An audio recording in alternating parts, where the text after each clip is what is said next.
So refinance, it's fairly involved. There's a lot of different ways to look at it. Refinance can be a real lifesaver. Basically, you can take your mortgage and say your credit and income are good.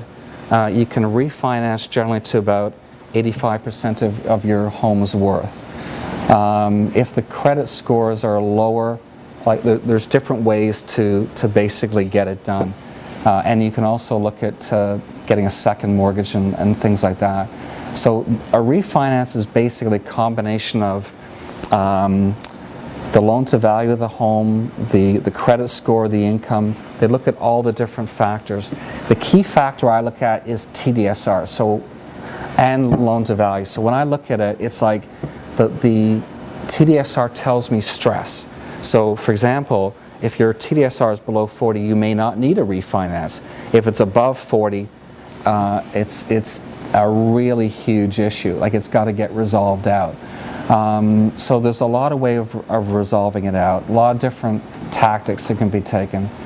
So a refinance, like, you can pay off credit cards or loans or whatever.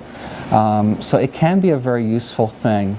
I think generally if you do a refinance and get rid of cards or whatever, like, a really good tactic is to get rid of that debt and then amortize down for maybe 15 or 20 years. So your mortgage payment might rise a little bit, but you're really paying off the mortgage quicker and you've gotten rid of a lot of debt.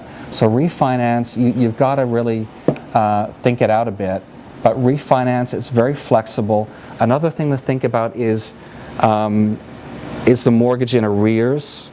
Are there arrears owed to the government for back taxes, and what's the property tax status? So there's a lot of things, but basically by knowing all that information, it can get positioned in a really good way for you. And it can really lower your payments and improve cash flow. It could be a tremendous stress relief vehicle.